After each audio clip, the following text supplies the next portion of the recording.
Okay, to make it short, I married for money. My husband is with me for appearances and we are happy with our arrangement. My husband and I married because I have all the qualifications to please his family, and he takes financial care of me. We are very fond of each other and even love each other, but not in the classical marriage sense. We are like amazing roommates with some benefits. He and I are free to live our lives independently and without stress. He is not worried about being cut off from his family, and I am finally financially stable and am free to work my job that simply is not as economically beneficial. The problem? My sisters have never approved of my decision. They say I sold myself, which, fair. But still, we used to be civil with each other. Last week we had a family BBQ. I went without my husband. Everything was going great until my oldest niece, 21, sat down next to me and we started talking. And then she asked me straight up if I was with my husband for money. I explained to her how we met, our agreement, and so on. She then asked me if I think it would be okay for her to pretend to be her gay best friend's girlfriend. I told her it was up to her to decide, and if there were no negatives to it, like her having actual feelings for him, someone getting hurt like a romantic partner, etc. It was a lovely talk. Strike two was, apparently, when my other nieces asked me where my husband was, and I told them that he was on vacation. They asked me why I didn't go with him, and I said that we only sometimes go together on vacations. We usually take little trips together but go on longer vacations with friends or family. My niece, 16, asked me if it was true what her mum and aunt said about me being a gold digger, and I just said, I guess so. Like, that doesn't faze me. I know my sisters constantly talk about me behind my back, and I'm not ashamed of my marriage at all, so I see no need to lie. Later that night my sisters cornered me, and we had a fight about my words with my nieces. They said it was completely inappropriate what I told them, that I am free to live my fricked-up life, but to not let my niece think that it is okay what I do. I called them small-minded, and that I was only answering my niece's questions, and I was even honest. They are free to make their own decisions. My sisters kept cornering me, calling me all sorts of names and saying I was basically influencing their daughters negatively because I was miserable. I said some words back and left, not talking to them the whole week. Now, there is a huge fallout because I pulled out of the family vacation because of this fight, but the vacation would be at my husband's summer house. And as I am not going, my husband doesn't feel comfortable lending my family the house. My family has been calling me a huge AH, and my sisters said that I was blowing things out of proportion. Am I the idiot? Should I still go? As to some questions, does my husband have a dark secret? No, also I am not harming him by being open with my family. It is an unspoken secret. His parents care more that he is married. They do not care if it is a real marriage. What qualifications do I have? I share his religion and frequent the church. I work with an NGO. I have a very limited social media presence. I have a good education. I'm not very loud. And I am a good host. Why was I encouraging my niece to be a beard? I was not. She asked me what I thought, what I would do, etc. She wanted to help a friend out, and we talked about that. We talked about what could go wrong, about the drawbacks, etc. Why do you blab so much about it? I don't. At the very beginning, I sat my parents down and explained to them. They were okay with my decision. They only urged me to make sure I would be taken care of, even if my husband decided to divorce or if I wanted out. My sisters found out and confronted me. Since then, I only talk about it when I am directly asked. I never offer information about it, but I'm also not going to lie. I think that should be it. Now for a few comments before the update. Comment 1. Not the idiot. You are the gold digger, yet they expect to reap the benefits of the gold even when they judge you for you. Entirely proportionate response, OP. Also, your nieces are old enough to start thinking for themselves, and these are very good conversational topics which are better handled without parental scowl around. Congratulations on your marriage. People forget that marry for love is quite a recent thing, and in not that distant past it was most like a business deal, and if you could find a spouse that treats you with respect, and you grow fond and friends together, it was considered a successful marriage. It seems to me that's what you have, even if it is not the fairy tale dream or the religious ideal. P.S. Since so many replies to me seem to lack at least some level of reading comprehension, here I stated, you are the gold digger yet they expect, because her sisters call her that. Not that this is what I call her. Seriously, guys, read the full text before you go off. Comment 2. From your account, it sounds like you said nothing wrong to your nieces. What were you supposed to say when your niece asked if what her mum said was true? No, she's a liar. It was really a no-win conversation. It seems like your sisters are angry because you're not ashamed of the way you live your life, but it sounds like both you and your husband are okay with it and no one's being taken advantage of. If anyone's taking advantage, it's your sisters, as they seem perfectly okay with benefiting from your husband's money when it means they get a vacation in his house. There are so many posts on Reddit where the person says, I am the reason X, Y and Z happened, when they're not the reason at all. The reason is that someone treated you like crap, and there are consequences to behaving that way. Your sisters caused this, not you. I wouldn't want to be in the same room as them, let alone go on vacation with them. Not the idiot. Comment 3. Your sisters are hypocrites. If they so disagree with your life choices and find them so abhorrent, then they should not be accepting a family vacation at your summer house. Rather than berating you about being a fucked-up role model, they should look deep at themselves, at what values, money-grubbing, hypocrisy, nastiness towards family members they are showing their own children. Not the idiot. Don't feel guilty. Your marriage is your own business. You're equal sign yourself and husband, and definitely do not host those horrid people. I might reach out independently to the 21-year-old to let her know the door is open, if you have a good separate relationship. But keep on living your life. Now, for the update. Alright, so you're not going to believe what happened next.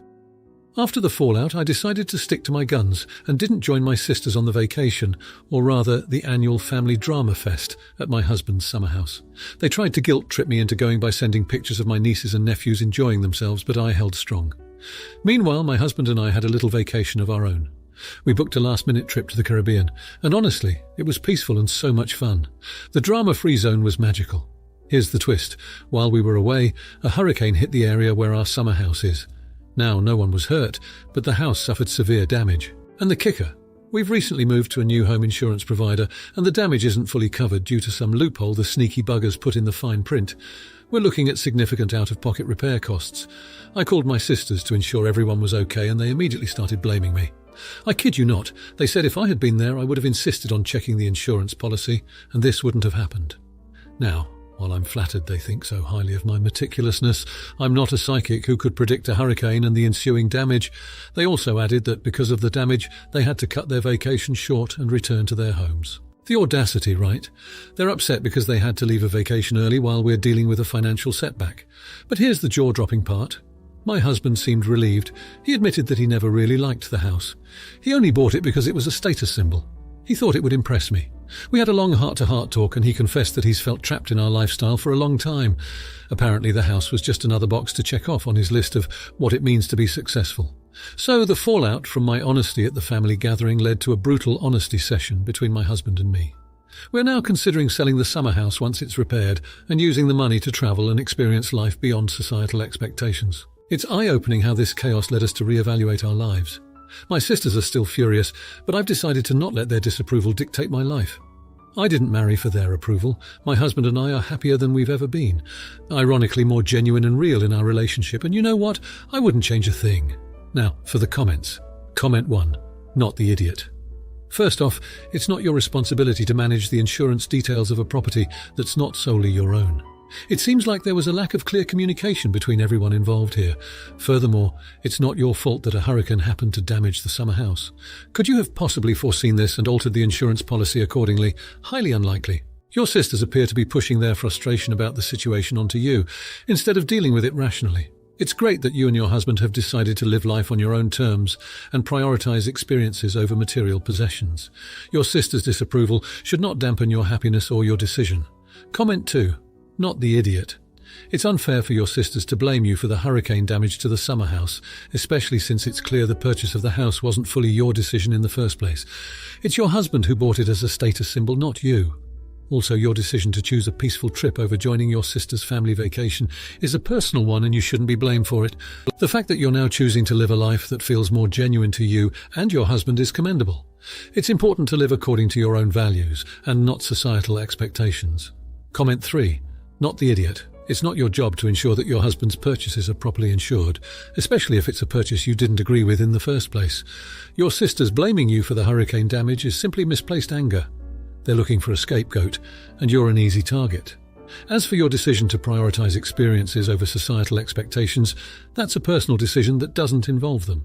It's a healthy step towards leading a fulfilling life. You and your husband are using this unfortunate incident to reassess your lifestyle and make changes that suit you both. Ignore the negativity and continue living your life authentically. Now, for the next story. I don't drive and live in my forever house with my dogs. My kids are grown up and I'm a widow. I converted my garage into a legal guest house with everything a person needs for when the kids visit. Independent washroom, kitchen, everything. My parents have recently asked me if they can move in with me. I agreed and talked to my kids to let them know that if they came for a visit, the garage was taken so they would have to stay in the house. My parents showed up on the appointed day, and the kids showed up with their families to help get them moved in. And they actually had already arranged a hotel for one family, so we would not be crowded. My parents were confused as to why we were moving their stuff into the garage. I told them that was where they were staying. They said that they thought they could move into my house since I have 5 bedrooms. I explained that I actually have 2 bedrooms. Since one room is my office where I see clients, one is my private office and one is my hobby room. The spare bedroom is mostly for my mutts. They said that they wanted to live in the house, not out in the garage like Fonzie. I said it was a take it or leave it situation. If they didn't want the garage, they could move into a nursing home or something. They're upset that they are living rent-free in a private guest house that is fully up to code. Now for a few comments before the update. Comment 1. Not the idiot. If it's a converted guest house that's completely up to code, I don't see a reason that they would want to go into the house, as everything you have in the house you have in the guest house too. My friend recently turned her shed into a beautiful guest house, kitchen appliances, private bathroom, the works. Her parents are currently living there and they don't have a problem with it. They like the privacy and they like being close to their child. Comment 2. Tell them, it's my roof and you'll do as I say, JK. But honestly, a rent-free place of their own where they're not in your way and you're not in theirs seems like the best deal for everyone. Obviously there will be times when they visit you in the main house, but I think you're being fair. Not the idiot. Comment 3. Wow, your parents are spoiled. A rent-free, up-to-code apartment tea sounds pretty sweet. If it isn't good enough for them, then they can make other arrangements. But if you let them into your main house, it will become their house, and you won't be able to get away from them. Not the idiot now for the update. Well, you'll never believe how things turned out. After a few weeks of tension, Mother and Father finally got settled into the guest house. I guess the idea of a nursing home made them appreciate the garage converted home a bit more. They've even started putting their own personal touch on the place. Mum's got her flower pots lined up in the windowsill, and Dad's got his favourite recliner right in front of the telly. And here's the real kicker. The dogs actually love it over there. I guess they just needed a little change of scenery. They're now splitting their time between my place and the guest house, giving me a bit of a break and providing companionship for my parents. Turns out my kids aren't too bummed about the garage either. They've been making a point to visit more often, bringing the grandkids along no less, and they've been able to spend quality time with their grandparents. It's become a sort of unofficial family gathering spot. And the most heartwarming part? My folks have finally patched things up with my stubborn old neighbour, Mr. Jenkins. They've been living next to each other for years with this silly mutual grudge. But a couple of weeks ago, his cat got stuck up in the tree and my dad was the one to retrieve it. Ever since, they've been on speaking terms, even sharing a beer over the fence every now and then.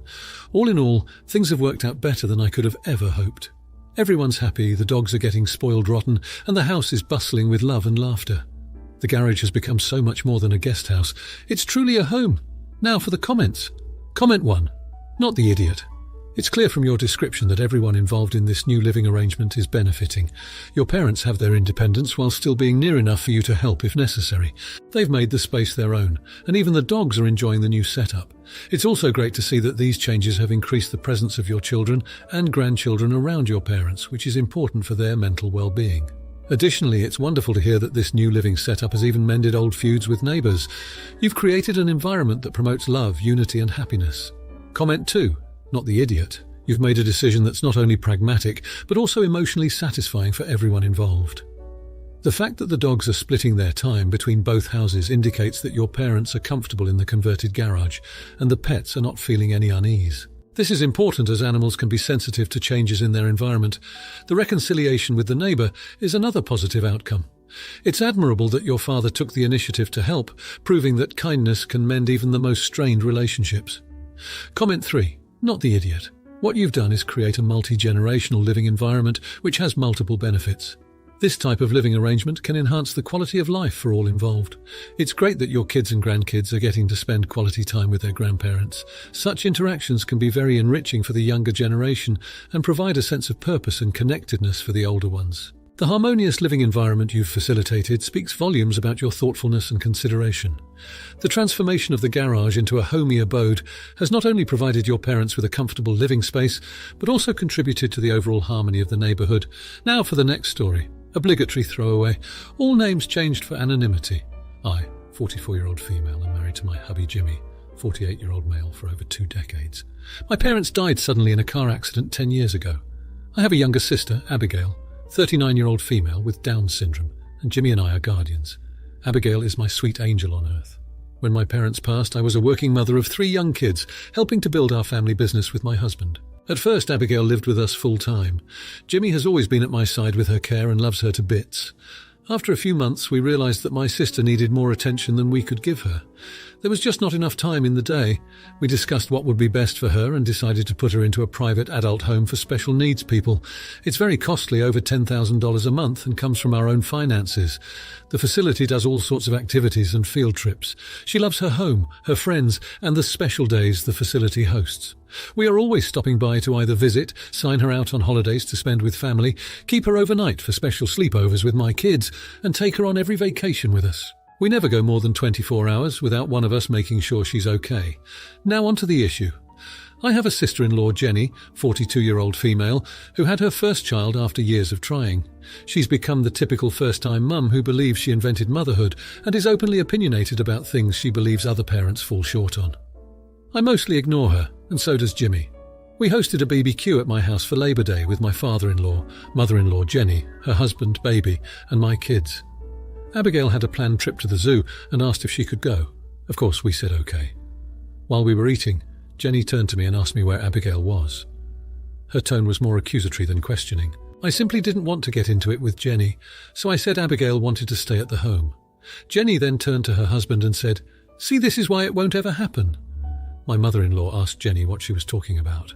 Jenny, all snarky, said to the whole table, "We did our wills last week and knew these two wouldn't be suitable as guardians of our baby if something happened to us. They tossed her sister into a home rather than be real family to her. I won't let that happen to my child." I didn't let it show, but I was extremely hurt she could say this. Instead of yelling, I laughed at her and said, "Well, that's great news since I have zero desire to raise your kid." More was said, but that's the gist of it. Jenny left with her family, calling me nasty swear words as she walked out. I might have said a few swear words myself right back at her.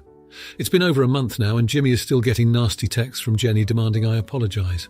My mother-in-law knows she overstepped with her comment but is asking me to be the bigger person and say sorry to keep the peace. I refuse. Am I the idiot? Now for a few comments before the update. Comment 1. Not the idiot, but take a page from my child's book. He gives the apology but is very specific and it's not really an apology. So here's one I witnessed when he was in primary school. "I'm sorry you feel that way, but you're still a jerk." He officially apologised, but didn't lie. His thought still to this day is, if he has to lie, then you're getting a two-part apology because lying is worse. Giving an apology without meaning it is a lie, just to make someone feel better. So he doesn't lie and apologises. One other time, when he shoved a bully and I had to go to the principal's office, there were 2 other children besides mine along with their respective parents. One was the bully, the other was the bully's victim. Then there was my son. The bully was continuously harassing the other boy we'll call Joe. My son told the bully to leave Joe alone. Mind you, my son was twice the bully's size in the 3rd grade. Bully said make me. My son pushed him with all his effort, 100 pounds. Kid shoving a 65 pounds kid means he went sliding the entire length of the cafeteria. So now we're all here listening. Joe is staring at his feet, Bully is crying, and my son just looks indignant. Bully's 9 a.m. male wants something to be done because her son was humiliated by my son. I asked, "What about what your kid did to Joe?" Her answer was, "We aren't here to discuss that, but what my son did to hers." I looked at her and said we wouldn't even be here if her son would leave Joe alone. The principal then said, "Hey, let's be fair, if my son would apologise for pushing the bully, would that clear this up, because no one is getting expelled or suspended?" Bully's mum, with a smile and smirk, said yes, if me son apologised it would be fine. Mind you, Joe and his mum are being ignored during the entire ordeal. Principal goes, "Okay, apologise for pushing the bully." My son looks awed at the mum and says, "No, I'm not sorry and I'll do it again." Joe looked up. "Bully mum, P.S. I got so big Joe's mum tried not to giggle. Principal says it's the right thing to do and apologise." My on, in his infinite wisdom, asks, "Do you want me to lie or tell the truth?" He explains further, if I tell a lie I get in trouble, so I tell the truth. The truth is I'm not sorry. Just apologise to make him feel better. My son smiles and says, "Okay." He looks at Joe and says, "I'm sorry that the bully is a jerk and hurt your feelings. He won't bother you anymore, I promise." Look at the bully and says, "Do you understand?" Turns to me and said, "I apologise, can we leave? The bully's mum looked like a goldfish. Joe's mum said this is concluded to my satisfaction and there will be no repeat performance, correct?" We all left the office and that kid never bothered Joe again. Moral of the story is it's all how you word the apology. My kid apologised, but not the way or to whom they expected. Comment 2. Not the idiot, you and your husband have been doing everything right, IMO. What the sister-in-law said was horrible and all you did was agree with what she said. IMO, she should be the one apologising for her behaviour. If your sister is happy where she is and would rather go on the trip, then why not let her? She can clearly make her own decisions when it comes to where she wants to spend her time. People with Down syndrome are just as capable of making decisions as the rest of us. Sometimes people just need a little help, just like elderly folks. I hope the sister-in-law stops attacking you and your husband. That's just disgusting. Comment 3. Not the idiot, and Jenny is a major AH. If she had actual concerns, she should have talked to you or her brother. And if she had half a brain, she would see that sometimes living in a group home is better than with family who don't have the time or resources to properly care for or enrich the life of a person with special needs. Sounds like you are still involved in Abigail's life, and she's happy. That is what's important. Also, if sister-in-law does feel this way, she doesn't need to make it known and do so in such a hurtful and insulting way. Now for the update. Last night we received some devastating news. The private adult home that we had chosen for my sister had an infection 19 outbreak. The virus swept through the home quickly and several residents, including my sister, were hospitalized. The call from the hospital was a gut punch. My sister, who's usually so full of life, was now struggling to breathe. I felt so helpless, and the memory of my sister-in-law's hurtful words added a layer of guilt that I hadn't expected. I found myself questioning if we'd made the right decision, if we'd failed her somehow by not keeping her at home with us. My husband and I spent the night in the hospital waiting room. As we huddled together for comfort, we received another blow. My sister-in-law was pregnant. She decided to announce it in a group text, perhaps hoping that the news would lighten the mood, or maybe just not knowing how else to share it. I want to be happy for her, but all I can feel right now is a sense of resentment, especially as she ended the text with a request that we still not be considered as guardians. My husband took it hard. He's always been close with his sister, and this feels like a betrayal. He's angry that she's using our pain to make herself feel better, to justify her previous judgment about our suitability as parents. I can see that it's eating him up inside. Meanwhile, I'm going back and forth between worrying about my sister and feeling bitter about my sister-in-law's insensitivity. I can't shake the feeling that she's kicking us when we're down, making an already unbearable situation even worse. The doctors say my sister's prognosis is uncertain. She's in an induced coma now, her frail body hooked up to a ventilator. It's heartbreaking to see her like this, so far removed from the vibrant, loving soul she is. All we can do is wait and hope for the best. Our world feels like it's falling apart, and I'm not sure how we're going to get through this. The one thing I know for sure is that we don't need any more drama or tension in our life right now. We need support and understanding, not judgment and criticism. Now for the comments. Comment 1. You're the idiot, but not for the reasons you might think. It's understandable you're feeling guilty about your sister contracting infection 19 in the adult home, but it's important to remember that these are unprecedented times, and you made the best decision you could with the information you had at the time. It's not fair to yourself to shoulder all the blame. However, the resentment and bitterness towards your sister-in-law's announcement is misplaced. She may be insensitive about the timing, but she's also experiencing a major life event that she has the right to be excited about and share with her family. Comment 2. Not the idiot. It sounds like you're going through an incredibly tough time, and it's natural to question your decisions. You couldn't have predicted the pandemic or its impact on adult homes. As for your sister-in-law, while it's a happy occasion for her, she should have been more considerate about the timing of her announcement, especially given the seriousness of your sister's condition. It's crucial you communicate your feelings with her and your husband so they can provide the emotional support you need right now. Comment 3. Everyone sucks here. It's clear you're dealing with a lot of guilt and stress right now, and it's important to give yourself some grace. You made the best decision you could for your sister at the time, and no one could have foreseen the pandemic or how hard it would hit care homes. However, your resentment towards your sister-in-law is unfair. She's not responsible for your sister's illness, and it's important to remember that life continues, even in the midst of tragedy. That being said, your sister-in-law should have been more tactful with her announcement, given the circumstances. It might be worth having a conversation about how her timing made you feel. If you liked this video, you'll probably like these too. Also, while you're here, please consider subscribing. It's your support that keeps this channel alive and allows me to make better and longer videos. Have a great day.